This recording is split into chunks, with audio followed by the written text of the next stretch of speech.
የሀገር ውስጥና የባህር ማዶ ዜናዎቻችን ቢዝነስና ሳምንቱን በታሪክ ውስጥ ጨምረው ወደ እናንተ የሚደርሱበት ሰዓት ላይ ነው የምንገኘው። ሰላም ጤና ይስጥልን። ዜናውን እየመራው ወይንሸት ዘውዴ አብሬያችሁ ቆይታ አደርጋለሁ። አብራችሁን ቆዩ።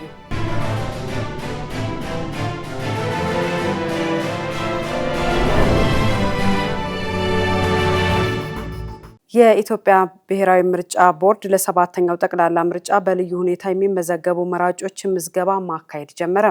እስከ ሚያዝያ 24 ቀን 2018 ዓ.ም ድረስ የሚቆየው ምዝገባ የሀገር ውስጥ ተፈናቃዮች፣ በዩኒቨርሲቲ ውስጥ የሚገኙ ተማሪዎችና በካምፕ የሚገኙ የሀገር መከላከያ ሰራዊት አባላትን የሚመለከት መሆኑን ምርጫ ቦርድ ገልጿል። የሀገር ውስጥ ተፈናቃዮችና በካምፕ የሚገኙ የሀገር መከላከያ ሰራዊት አባላት ቦርዱ ባቋቋማቸው ልዩ ምርጫ ጣቢያዎች የሚመዘገቡ መሆናቸውን ቦርዱ አስታውቋል። ለመመዝገብም በአቅራቢያቸው በሚገኙ ቦርዱ ባቋቋማቸው ልዩ ምርጫ ጣቢያዎች በአካል በመቅረብ ማንነትን የሚያረጋግጥ ሰነድ ማቅረብ እንደሚጠበቅባቸው የምርጫ ቦርድ መረጃ ያመለክታል። የዩኒቨርሲቲ ተማሪዎች ደግሞ ቦርዱ ለተማሪዎቹ ባዘጋጀው ልዩ የመመዝገቢያ ድረ-ገጽ የሚመዘገቡ ሲሆን ለምዝገባ በዩኒቨርሲቲው ኔትወርክ ላይ መሆን ስልክ፣ ላፕቶፕ ወይም ዴስክቶፕ ብሔራዊ መታወቂያ ሲያወጡ የወጣበትን የስልክ ቁጥር ሊይዙ ይገባል ሲል አሳስበዋል። የስራና ክህሎት ሚኒስቴር የካናዳ ስራ ስምሪት ምዝገባ ጀምሯል በሚል የሚሰራጩ መረጃዎች ሐሰተኛ ናቸው አለ። በአሁኑ ወቅት ምንም አይነት ይፋዊ ምዝገባ አልተጀመረም ሲልም አስታውቋል።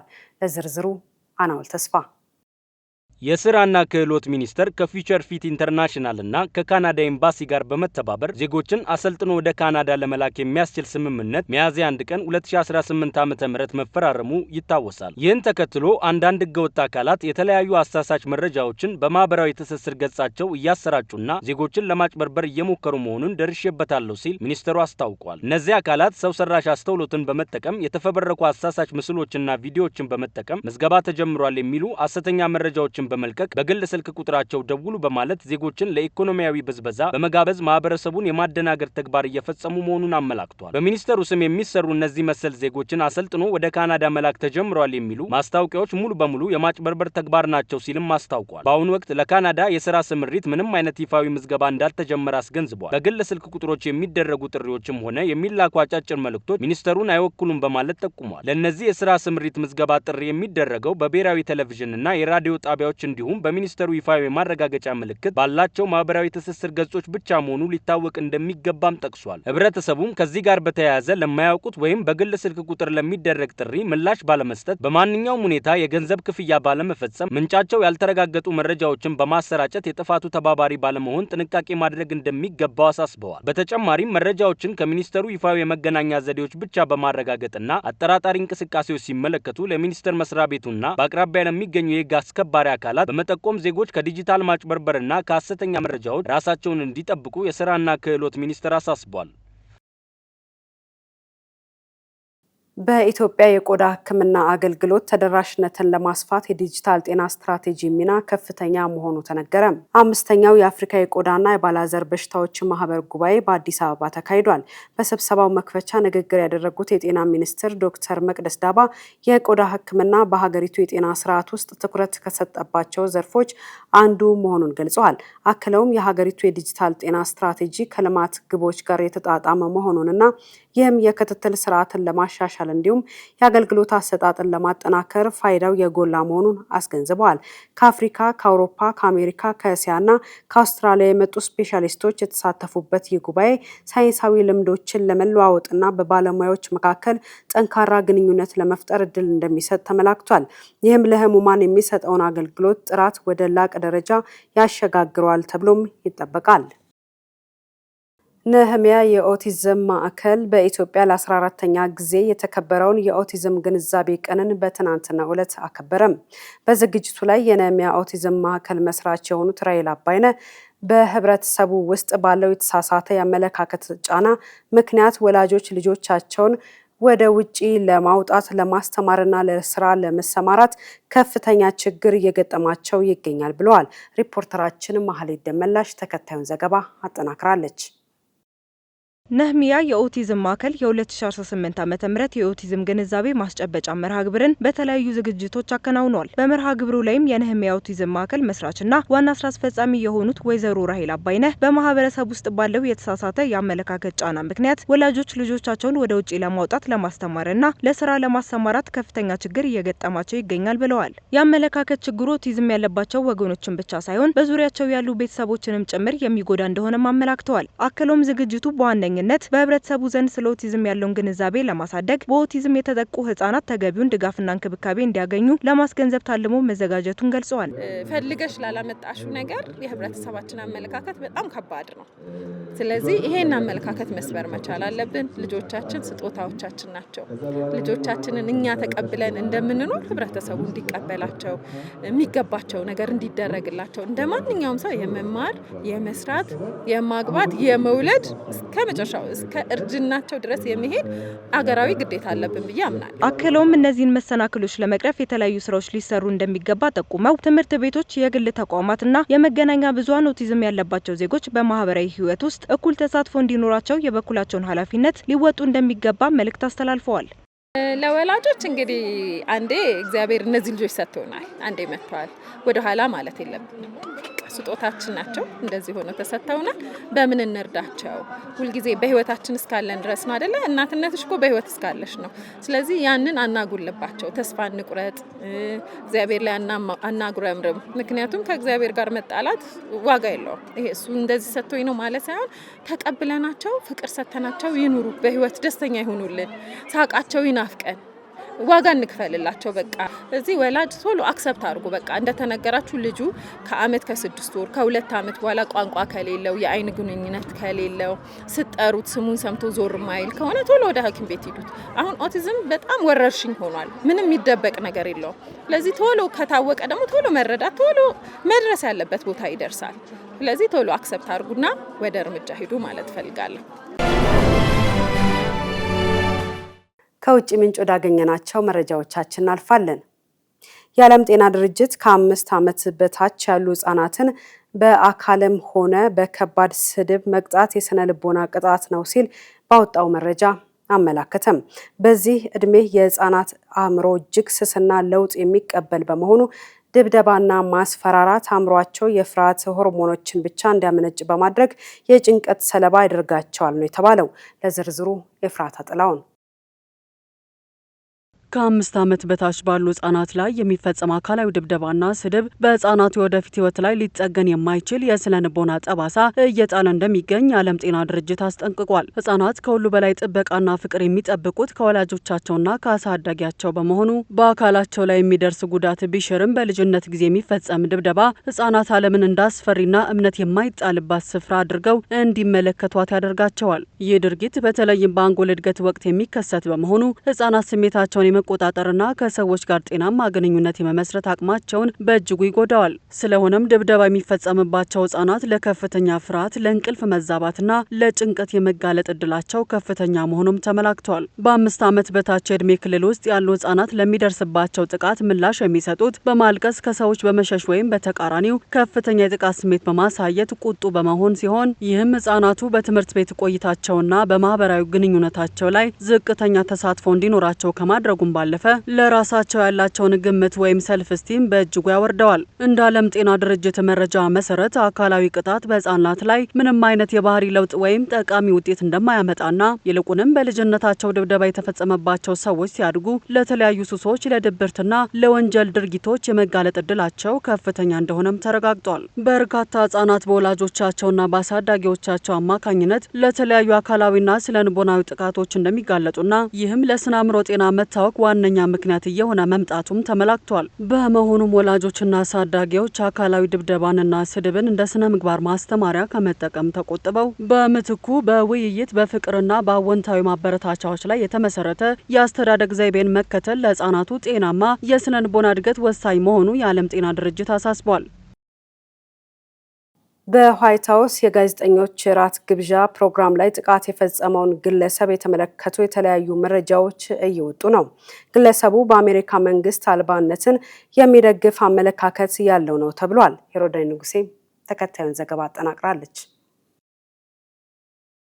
ኮል ቶማስ የተባለው የ31 ዓመቱ አሜሪካዊ ከሚስጥራዊ ደህንነት አገልግሎት ጋር የተኩስ ልውውጥ በኋላ በቁጥጥር ስር ሲውል ምንሽር፣ ሽጉጥና በርካታ ቢላዎችን ታጥቆ የነበረ ሲሆን የመንግስት ባለስልጣናትን ኢላማ ለማድረግ አቅዶ እንደነበር ተገልጿል። ራሱን የቻለ የጨዋታ ሶፍትዌር አልሚና የምህንድስና ዳራ እንዳለው የተነገረው አለን በቶራንስ ካሊፎርኒያ በሚገኘው C2 ኤዱኬሽን የተባለ የግል ትምህርት አገልግሎት ሰጪ ተቋም ውስጥ በትርፍ ጊዜ መምህርነትና ረዳት መምህርነት በመስራት እንደሚታወቅ የጠቀሰው የሲኤንኤን ዘገባ በፈረንጆቹ 2024 መገባደጃ ላይ የወሩ ምርጥ መምህር ተብሎ እውቅና ተሰጥቶትም እንደነበር ይገልጻል። ከዚህም አስቀድሞ በ2028 ሱካም ኢንተለጀንስ ኤዱኬሽን ሲስተምስ በተባለ የመማር ማስተማር ሶፍትዌር አምራች ኩባንያ ውስጥ እንዲሁም በ2017 እስከ 2018 መካከል በደቡብ ፓሴዳና በሚገኘውና ወታደራዊ ግንኙነት ባለው IJK ኮንስትሮልስ የተባለ ኩባንያ ውስጥ በመካኒካል መሐንዲስነት መስራቱ ታውቋል። በፈረንጆቹ 2016 ፍሉድ ሲንክሮኒ በተባለ በሰውነት ውስጥ በሚቀበሩ ጥቃቅን የሕክምና ማከፋፈያ ዘዴዎች ላይ ልዩ ትኩረት በሚያደርግ ተቋም ውስጥ በአሰልጣኝነት ማገልገሉን የሚያመለክቱ መረጃዎችም ተገኝተዋል። እንደ አውሮፓውያኑ አቆጣጠር በ2017 ከካልቴክ በሜካኒካል ምህንድስና የመጀመሪያ ዲግሪውን፣ በ2025 ደግሞ ከካሊፎርኒያ ስቴት ዩኒቨርሲቲ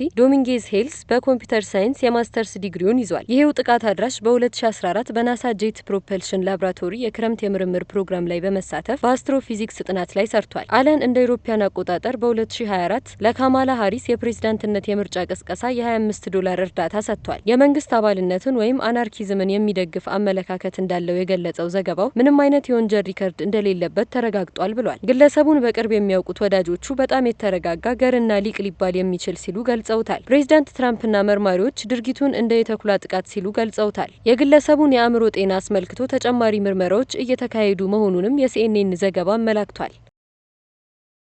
ኢራን ከአሜሪካ ጋር ለመወያየት ከፈለገች በየትኛውም ጊዜ መደወል ትችላለች ሲሉ የአሜሪካው ፕሬዝዳንት ዶናልድ ትራምፕ ተናገሩ። በሌላ በኩል የኢራን የውጭ ጉዳይ ሚኒስትር ወደ ኢስላማባድ ተመልሰው መጓዛቸው ተነግሯል። ሄሮዳይ ንጉሴ ተጨማሪ ይዛበታለች።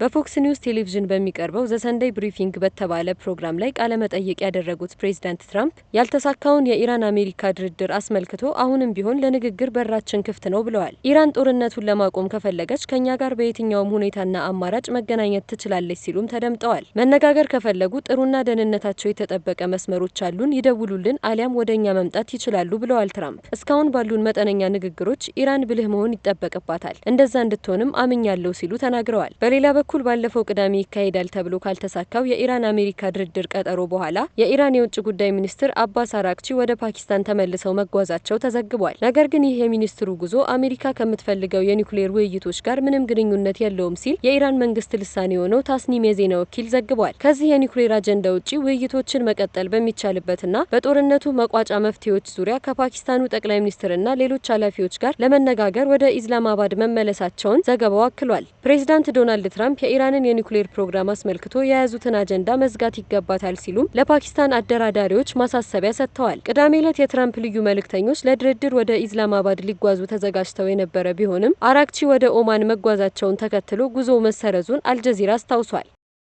የኢራን ውጭ ጉዳይ ሚኒስትር ከሩሲያው ፕሬዝዳንት ቭላዲሚር ፑቲን ጋር ለመወያየት ሩሲያ ሴንት ፒተርስበርግ ናቸው። ኢራን ከአሜሪካ ጋር በምታካሂደው ድርድር ዓለም አቀፍ ድጋፍን እየፈለገች ነው ተብሏል። በተከታታይ ቀናት በኦማንና በፓኪስታን ዲፕሎማሲያዊ ጉዞ በማድረግ ከሀገራቱ መሪዎች ጋር የተወያዩት የኢራን ውጭ ጉዳይ ሚኒስትር አባስ አራክቺ ዛሬ ደግሞ መዳረሻቸውን ሩሲያ ሴንት ፒተርስበርግ አድርገዋል። ይኸው የሚኒስትሩ ጉዞ በቀጠናው ያለውን ቀውስ በዲፕሎማሲ መንገድ ለመፍታት የሚያስችል መፍትሄ ለመፈለግና ዓለም አቀፍ ድጋፍ ለማግኘት ያለመ መሆኑን የኢራን መንግስታዊ ልሳኔ የሆነው ኢርና ዘግቧል። ከሩሲያው መሪ ቭላዲሚር ፑቲን ጋር ተገናኝተው በኢስላማባዱ ድርድር ያቀረቧቸውን የጦርነት ማቆም መፍትሄዎች በማቅረብ በሆርሙዝና በቀጠናው ሰላም ዙሪያ ያላትን አቋም እንደሚያስረዱ ዘገባው አክሏል። የክሬምሊን ቃል አቀባይ ዲሚትሪ ፔስኮቭ የውጭ ጉዳይ ሚኒስትሩና ፑቲን በክልሉ እየተባባሰ ስለሚገኘው ሁኔታ እንደሚወያዩ አረጋግጠው ግጭቱ አሁን እየደረሰ ያለበትን ሁኔታና ስለ ተኩስ አቁም መፍትሄዎች ምክክር ያደርጋሉ ብለዋል። በቅርቡ በተባበሩት መንግስታት ድርጅት የጸጥታው ምክር ቤት አሜሪካ በሆርሙዝ ጉዳይ ያቀረበችውን የውሳኔ ሀሳብ አንድ ወገንን የሚደግፍና ያልተመጣጠነ ነው በሚል ሩሲያ ድምፅን በድምፅ የመሻር መብቷን ተጠቅማ ውድቅ ማድረጓን ያስታወሰው ዘገባው ይህም ለኢራን ያላትን አጋርነት ያሳየችበት ነው ብሎታል። በማሊ ባሳለፍነው ቅዳሜ የተፈጸመውን የሽብር ጥቃት ተከትሎ መጠነ ሰፊ የጸጥታ ፍተሻ እየተካሄደ መሆኑ ተዘገበ። የሀገሪቱ ጦር ለጥቃቱ ተገቢውን ምላሽ እንደሚሰጥ ዝቷል። አናውል ተስፋ ተጨማሪ አለው።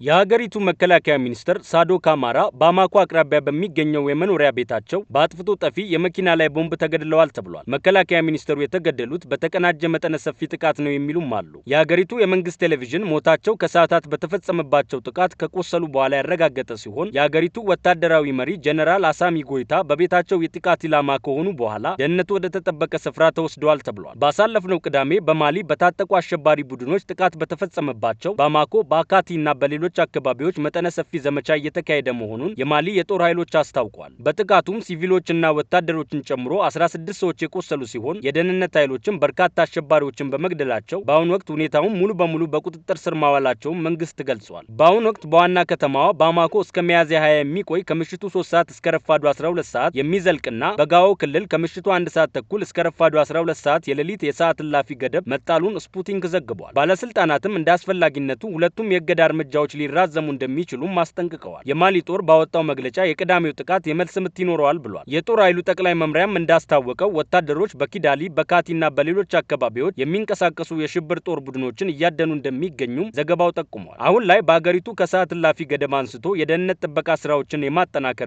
የፍተሻ ጣቢያዎችን ቁጥር የመጨመር የጥንቃቄ መልእክቶችንም የማስፋፋት እርምጃዎች ተግባራዊ ተደርገዋል። በእስራኤል ሁለት ጠንካራና ተቀባይነት ያላቸው ፖለቲካ ፓርቲዎች ታሪካዊ የተባለለት ጥምረትን ፈጥረዋል። የፓርቲዎቹ ጥምረት ለኔታንያሁ መንግስት ስጋት ነው ተብሏል። ቤኔት 2026 እናም ዜር ኢዝ ኤ ፊውቸር የተባሉት ሁለት ፖለቲካ ፓርቲዎች በሀገሪቱ ፖለቲካ ስመጥርና አንጋፋ በሆኑት የቀድሞ የእስራኤል ጠቅላይ ሚኒስትሮች ናፍታሊ ቤኔት እና ያይር ላፒድ የሚመሩ ሲሆን አሁን ከሁለት ወደ አንድ ፓርቲነት መጥተዋል ሲል ቢቢሲ ጽፏል። ምንም እንኳን ርዕዮተ ዓለማቸው ቀኝ ዘመምና መሀል ሰፋሪ ቢሆንም አሁን ግን የወቅቱን መሪ ቤንያሚን ኔታንያሁን በመጪው ምርጫ ከስልጣን ለማውረድ በማሰብ ተጣምረዋል ሲል ዘገባው አክሏል። በእስራኤል ስልጣን ላይ የሚገኘውን የጠቅላይ ሚኒስትር ቤንያሚን ኔታንያሁ ጥምር መንግስት አብዝተው የሚተቹት ላፒድና ቤኔት በሀገሪቱ ቀላል የማይባል ቁጥር ያለው ደጋፊ እንዳላቸውና በመጪው ምርጫም ከፍተኛ የማሸነፍ እድል እንደሚኖራቸው ግምታዊ ሀሳብ ተሰጥቷል። ምንም እንኳን ርዕዮተ ዓለማቸውና የእስካሁንም ፖለቲካዊ አካሄዳቸው ባይመሳሰላቸውም ኔታንያሁን በሚመለከት ያላቸው የጋራ ጥላቻ ግን ወደ ውህደቱ እንዳመጣቸው ይታመናል። ኔታንያሁ የሀገሪቱን ጦርነቶች የሚቆጣጠሩበትን መንገድ ሁለቱም ፖለቲከኞች በአደባባይ ሲተቹ ተደምጠዋል። የሩሲያ የውጭ ጉዳይ ሚኒስትር ሰርጌይ ላቭሮቭ አሜሪካ እንደ ኢራንና ቬኔዙዌላ ባሉ በተፈጥሮ ሀብት በበለጸጉ ሀገራት ላይ ወታደራዊ ጣልቃ ገብነት የምታደርገው ነዳጅን ለመቆጣጠር ነው ሲሉ ከሰሱም።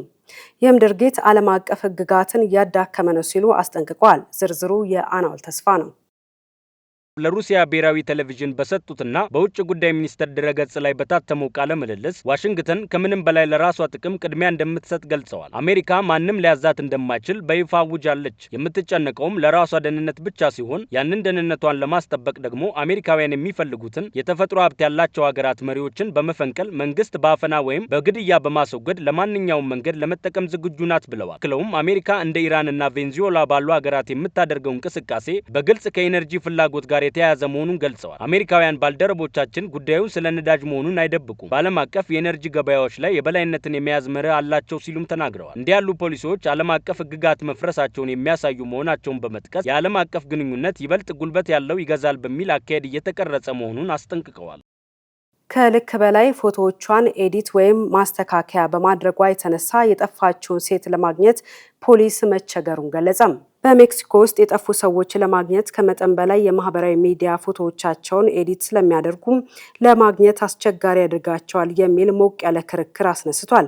በዚህ ወር መጀመሪያ ላይ በቺያፓስ ግዛት ውስጥ የጠፋችውን የ30 ዓመቷን ሴት ለማግኘት የተደረገው ጥረት ፖሊሶች በጠፉ ፖስተሮች ላይ የተጠቀሙባቸውን ፎቶዎች እሷን የማይመስሉ በመሆናቸው ተስተጋግሏል። ግሬሺያ ለመጀመሪያ ጊዜ በደቡብ ምስራቅ ሜክሲኮ እሁድ ኤፕሪል 12 እንደጠፋች ተዘግቧል። አንድ ምስክር ወደፊት ቀርበው በኦኮዞኮውላ ውስጥ የታጠቀ ሲቪል ግሬሺያን ሲይዛት ማየታቸውን ተናግረዋል። ፖሊስ አንዳንድ የማህበራዊ ሚዲያ ፎቶዎቿን ተጠቅሞ ለአካባቢው ማህበረሰብ ቢያሰራጭም ከእርሷ ትክክለኛ መልክ ጋር ግን ሊመሳሰል አልቻለም። ከልክ በላይ ኤዲት በተደረገው የማህበራዊ ሚዲያ ፎቶዎች ፍጹም የተለየ ሰው እንድትመስል ስላደረጓት ፖሊስ እርሷን ለማግኘት የሚያደርገውን ጥረት እንቅፋት ሆኖበት ነበር። እንደ ድል ሆኖ ወጣቷ ከበርካታ ቀናት በኋላ በህይወት ልትገኝ ችላለች። በዛሬው ሳምንቱን በታሪክ ውስጥ ጥንቅራችን ደቡብ አፍሪካ ለአፓርታይድ እንቅስቃሴ መጠናከር ምክንያት የሆነውን ግሩፕ ኤሪያ አክት የተሰኘውን ህግ ያጸደቀችበት ቀን ነው። ልክ በዛሬው ዕለት እንደ አውሮፓውያን አቆጣጠር ሚያዝያ 27 ቀን 1950 ዓ.ም ህጉ ጥቁሮች ከስልጣን፣ ከሀብት፣ ከመኖሪያቸውና ከንብረታቸው እንዲፈናቀሉ በማድረግ ለነጮች የተሻለ የኑሮና የኢኮኖሚ ተጠቃሚነትን ለመፍጠር ያለመ ነበር። የዛሬው ሳምንቱን በታሪክ ውስጥ ጥንቅራችን አዘጋጅ ሄሮዳይ ንጉሴ ናት። የዛሬ 76 ዓመት በፈረንጆቹ ኤፕሪል 27 ልክ በዛሬው ዕለት ተግባራዊ እንዲሆን የተወሰነው የ1950 ቁጥር 41 ዘግሩፕ ኤሪያስ አክት የተሰኘው ህግ ለነጮች ምቹ አካባቢን በመፍጠር ረገድ በደቡብ አፍሪካ የሚኖሩ አፍሪካውያን ላይ ከስራ መገለልን፣ ሀብት መቀማትን እንዲሁም ከሚኖሩበት አካባቢ እንዲነሱ ማድረግ ላይ ትኩረት ያደረገ ነበር። ህጉ ሲወጣና ተግባራዊ እንዲሆን ሲወሰን አዲስ ለነጮች ምቹ የሆነ የከተማ ንድፍ ተነድፎ የነበረ ሲሆን በዚህም የተነሳ በከተማ አቅራቢያ ኑሯቸውን ሲመሩ የነበሩ በሺዎች የሚቆጠሩ ጥቁሮች ከቤታቸውና ከመኖሪያ አካባቢያቸው በግድ እንዲፈናቀሉ ተደርጓል። ለነጮች በተፈቀዱ ቦታዎች ላይ የሚገኙ አፍሪካውያንም የእስራት ቅጣት ሲደርስባቸው እንደነበር ይነገራል። ታዲያ ይህ ዘር ተኮር ህግ በደቡብ አፍሪካ ለነበረው አፍሪካውያን በቆዳቸው ቀለም ምክንያት ምንም አይነት መድሎ ሊገጥማቸው እንደማይገባ ድምጻቸውን ላሰሙበት የአፓርታይድ እንቅስቃሴ መጠናከር ዋነኛ ምክንያት ነው። እንዲያውም በወቅቱ የደቡብ አፍሪካ ጠቅላይ ሚኒስትር የነበሩት ዳንኤል ፍራንሷ ማላን ለአፓርታይድ ፖሊሲ መመስረት ዋነኛ መሰረት ነው ሲሉ ይገልጹታል። በእነዚህና በሌሎች መድሎች የተቆጡ አፍሪካውያንም ለነጻነታቸው እንዲታገሉ ቁጭትንና ብስጭትን ፈጥሯል። በዚህ እንቅስቃሴ መሰረትም ደቡብ አፍሪካ ዛሬ ኤፕሪል 27 በ1994 ለመጀመሪያ ጊዜ በዲሞክራሲያዊ መንገድ መሪዋን የመረጠችበትን ወቅት እያከበረች ትገኛለች። ወደ ቢዝነስ መረጃዎቻችን አልፋለን። የኢትዮጵያ መድን ሰጪ ኩባንያዎች በዲጂታል ሽግግር ካልፈጠኑ ከገበያ ሊወጡ እንደሚችሉ ተገለጸም። የኢትዮጵያ ኢንሹራንስ ኢንዱስትሪ አሁንም በወረቀት ላይ በተመሰረቱና ጊዜ ያለፈባቸው አሰራሮች በመተግበሩ ፈጣን የዲጂታል አገልግሎት ይዘው በሚመጡ አዳዲስ የቴክኖሎጂ ተፎካካሪዎች የመዋጥ አደጋ እንደተደቀነበት ተገልጿል። ለዚህና ለሌሎች የቢዝነስ መረጃዎቻችን መሀል ይደመላሽ። የኢትዮጵያ መድህን ሰጪዎች ማህበር ፕሬዝዳንት የሆኑት ያሬድ ሞላ ባቀረቡት ጥናታዊ ሪፖርት እንዳመላከቱት ዘርፉ ካጋጠሙ ትልልቅ መሰናክሎች መካከል የአመራር ቁርጠኝነት ማነስና ቴክኖሎጂን እንደ ኢንቨስትመንት ሳይሆን እንደ ወጪ ማየታቸው በዋነኝነት ይጠቀሳሉ። ጥናቱ የቀረበው የኢትዮጵያ መድህን ሰጪዎች ማህበር ባዘጋጀው የምክክር መድረክ ላይ ሲሆን በወቅቱም የስራ አስፈጻሚዎችና የዘርፉ ባለሙያዎች ስለ ኢንሹራንስ ዘርፉ ዲጂታል የወደፊት እጣ ፈንታ ተወያይተዋል። ሪፖርቱ እንደገለጸው ከሆነ ከተጠኑት ባለሙያዎች መካከል 45 በመቶ የሚሆኑት እድሜያቸው ከ41 እስከ 50 ዓመት መካከል ሲሆን 73.7 በመቶ ወንዶችና 26.3 በመቶ ደግሞ ሴቶች ናቸው። ይህም የሰው ኃይሉ ልምድ ያለው ቢሆንም አሁንም በዲጂታል በኩል ያልተመጣጠነ መሆኑን ያሳያል። በዘርፍ ውስጥ ለመቀጠል የቦርድ አመራሮች ጠንካራ ቁርጠኝነት፣ ከፍተኛ የዲጂታል በጀትና ሁሉንም ስርዓቶች በራስ አቅም ለመገንባት ከመሞከር ይልቅ ከቴክኖሎጂ ኩባንያዎች ጋር የቅርብ ትብብር ማድረግ ወሳኝ መሆኑን ሪፖርቱ ደምድሟል። የዲጂታል መስተጓጎል የነገ ስጋት ሳይሆን የዛሬ እውነታ በሆነበት ገበያ ውስጥ ዘርፉ ተወዳዳሪ ሆኖ ለመቀጠል በፍጥነት መንቀሳቀስ እንዳለበትም ይገልጻል። መረጃው የካፒታል ነው። የአየር ንብረት ለውጥ በፓሲፊክ ውቅያኖስ ደሴቶች ላይ ከባድ የኢኮኖሚ ስጋት እየደቀነ መሆኑ ተገለጸ። በተለይም የአሳ ሀብት፣ የቱሪዝምና የግብርና ዘርፎች ለከፍተኛ አደጋ መጋለጣቸው ክልሉን ለከፋ የኢኮኖሚ ቀውስ እየዳረገው ይገኛል። የአየር ንብረት ለውጥ በዓለማችን ላይ ከሚያደርሳቸው ተጽዕኖች መካከል በፓሲፊክ ደሴቶች ላይ የሚታየው ቀውስ እጅግ አሳሳቢ ደረጃ ላይ ደርሷል። እነዚህ ደሴቶች ለዓለም ሙቀት መጨመር የሚያበረክቱት ድርሻ ከ1 በመቶ በታች ቢሆንም የችግሩ ግንባር ቀደም ሰለባ ሆነዋል። በፓሲፊክ ውቅያኖሶች የሚገኙ ሀገራት የኢኮኖሚ ምሰሶ የሆኑት ዘርፎች በአየር ንብረት ለውጥ ምክንያት እየተጎዱ ነው። የባህር ውሃ ሙቀት መጨመር የአሳ መንጋዎች ስደት እንዲጀምሩ በማድረጉ እንደ ቶኮላውና ኪርባቲ ያሉ የሀገሪቱን ገቢ እስከ 98 በመቶ ከአሳ ምርት የሚያገኙ ሀገራትን ለከፍተኛ ገቢ ማጣት ዳርጓቸዋል። በተጨማሪም የባህር ወለል ከፍታ መጨመር የእርሻ መሬቶችን በጨው ውሃ በመበከል ለምግብ ዋስትና ጦት ምክንያት እየሆነ ይገኛል። ከባድ አውሎ ንፋሶች ደግሞ የቱሪዝም መዳረሻዎችንና መሰረተ ልማቶችን በማውደም የክልሉን የኢኮኖሚ እድገት እየጎተቱት ነው። እንደ ቢቢሲ መረጃ የፓሲፊክ መሪዎች ይህንን የኢኮኖሚ ጫና ለመቋቋም ዓለም አቀፉ ማህበረሰብ የገንዘብና የቴክኖሎጂ ድጋፍ እንዲያደርግ በተደጋጋሚ ጥሪ እያቀረቡ ነው። በመጨረሻም ስፖርት። በትናንቱ የለንደን ማራቶን ውድድር ኬንያዊው ሰባስቲያን ሳዊና ኢትዮጵያዊው ዮሚፍ ቀጀልቻ ከ2 ሰዓት በታች ተከታትለው በመግባት ዓለምን አስደምመዋል። በሴቶች ኢትዮጵያዊቷ ትዕግስት አሰፋ የራሷን ክብረ ወሰን አሻሽላለች። ለዝርዝሩ አናውል ተስፋ። የወንዶች የማራቶን የዓለም ክብረ ወሰን ባለፉት 20 ዓመታት ውስጥ ከ4 ደቂቃዎች በላይ ተሻሽሏል። እነዚህ የማራቶን ክብረ ወሰኖችን ልዩ የሚያደርጋቸው ውጤቶቹ የተመዘገቡት ከጥቂት ሀገራት በመጡ አትሌቶች መሆኑ ነው። በሴቶች ኢትዮጵያዊቷ ትዕግስት አሰፋ የራሷን ክብረ ወሰን በማሻሻል ኬንያውያን አትሌት አሸንፋል። በወንዶች ውድድር ደግሞ ኬንያዊው ሰባስቲያን ሳዊና ኢትዮጵያዊው ዮሚፍ ቀጀልቻ ከ2 ሰዓታት በታች ተከታትለው በመግባት ዓለምን አስደምመዋል። በለንደን ማራቶን ኬንያዊው አትሌት ሰባስቲያን ሳዊ የወንዶችን ማራቶን ከ2 ሰዓት በታች በመግባት አዲስ የዓለም ክብረ ወሰን አስመዝግቧል። የ30 ዓመቱ ኬንያዊ ሰባስቲያን ሳዊ ውድድሩን ለማጠናቀቅ 1 ሰዓት ከ59 ደቂቃ 30 ሰከንድ ብቻ ወስዶበታል። ይህ ማለት ኬልቪን ኪፕቱም እንደ አውሮፓውያን በ2023 በ2 ሰዓት ከ35 ሰከንድ በማስመዝገብ ከያዘው ክብረ ወሰን በ1 ደቂቃ የፈጠነ ነው። በዓለማችን ላይ ለመጀመሪያ ጊዜ ማራቶንን ከ2 ሰዓት በታች እንደሚሮጥ ያሳየው እንደ አውሮፓውያን አቆጣጠር በ2019 ኬንያዊው ኢሉድ ኮፕቼጌ ነው። ነገር ግን ይህ ክብረ ወሰን የተገኘው ይፋዊ ባልሆነና ቁጥጥር በተደረገበት ሁኔታ ውስጥ ስላልሆነ አልተመዘገበለትም። በለንደን ማራቶን ሌላው አስደናቂው ነገር ኢትዮጵያዊው ዮሚፍ ቀጀልቻ ሁለተኛነትን ያጠናቀቀው ከ2 ሰዓት በታች በመግባት መሆኑ ነው። ከቻናል 1 ለሰዓቱ ያዝናቸው ዜናዎቻችን እነዚህን መስሉ ነበር። ስለተከታተላችሁን እናመሰግናለን። ዜናውን እየመራው ወይንሸት ዘውዴ አብሬያችሁ ቆይታ አድርጌያለሁ። ጤና ይስጥልኝ።